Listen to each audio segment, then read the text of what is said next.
Witkowski from Maggie Moon Tarot, and here are the vibes for the week. The sun has entered Leo, and we are off to a new beginning, Saturday, as we have a Leo new moon. These are wonderful times to make wishes, intentions, and planting our seeds. Leo is a fixed sign in astrology, so anything that we start during this moon will have staying power. So do be careful what we wish for, as the saying goes. This is also enhanced even more because Jupiter meets up with the Leo sun and moon and creates a lucky trio that can enhance and expand whatever we start. And on Thursday, Mercury moves from Cancer to Leo for 2 weeks and meets up with Jupiter. Things could seem a bit larger than life. Leo is magnanimous, Jupiter is expansive, and Mercury takes all of that and communicates it out into the universe. This can be a good thing, but where there is drama or material for gossip, that can also be spread out too. So discretion in some areas are advised.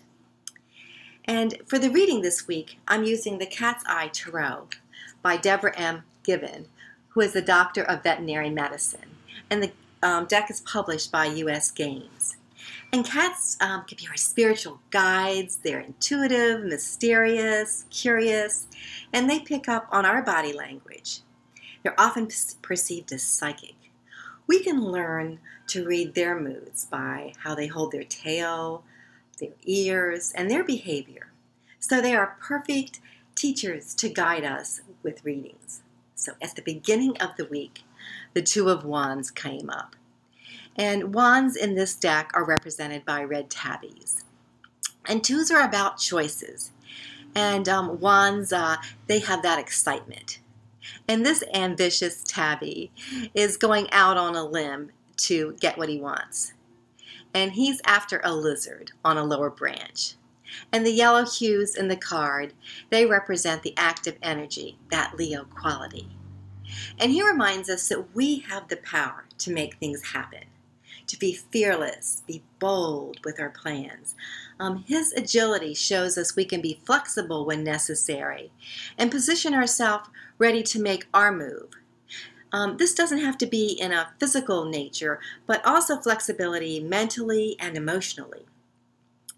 And in the middle of the week, the Hierophant came up, often referred to as the teacher. And another red tabby is shown standing on top of a desk in a study or office, and there are books and keys around. And cats love to be involved when we're studying, reading, or trying to do our work. They move about freely where they want to go, and they won't move until they're ready. So they can be determined and focused.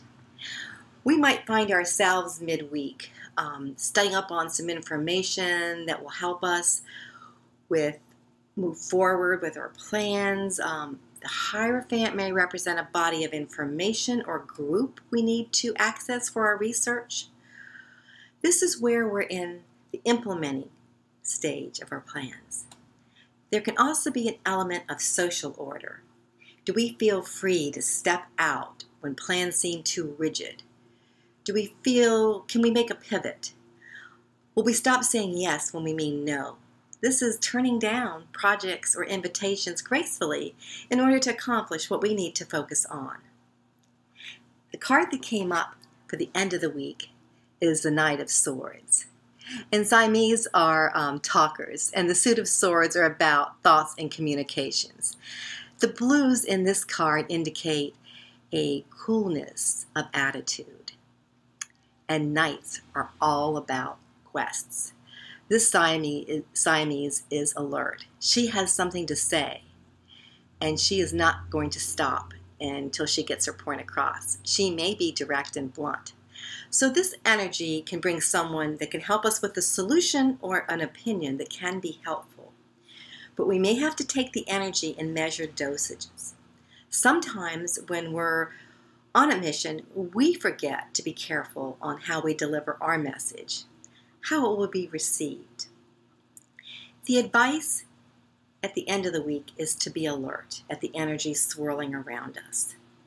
Use our intuition to pick up the information that we need. So this week, it's a bit of a mixed bag. The sunny colors and the Two of Wands give us that warm, relaxed feeling as we go about making our plans for the week. Midweek, there's work to be done. We want to consider where we stand with our projects.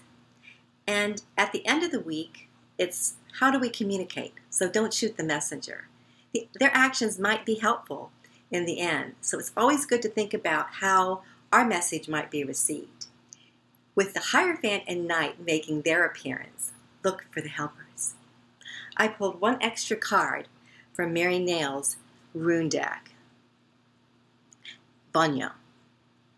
Happiness, joy, and new beginnings. And its astrological reference is Leo.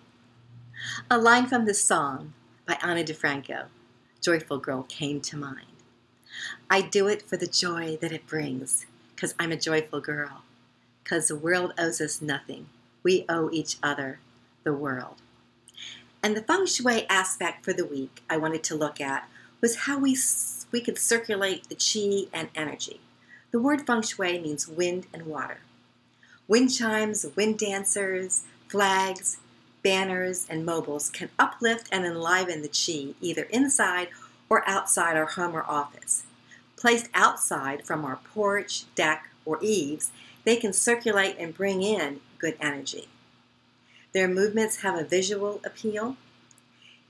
Inside, they can fill up an open space, be placed in different bagua areas of our home, the prosperity bagua, the abundance area, the helpful people area, and the like. And I'll talk more about the bagua map in some of my future videos, and you can find a map on the web. We may create a nature mobile for our health area, a banner for our abundance area, and choose one of the above for our helpful people area. They may have an animal spirit guide on them, angels, or other spirit helpers. So we can get creative with our designs. It's all about moving and lifting up the energy. If you've enjoyed this video, I invite you to click on the like and subscribe button and share with your friends. And a transcript of the reading is included in the About section with a link to the Cat's Eye Tarot, to Mary Nail's rune deck, and I have references to Feng Shui books and links that I enjoy. You can also find a link to schedule a reading with me. So until we meet again next week, believe in miracles, laugh often, love much, create your own happiness, be kind, support each other. Namaste.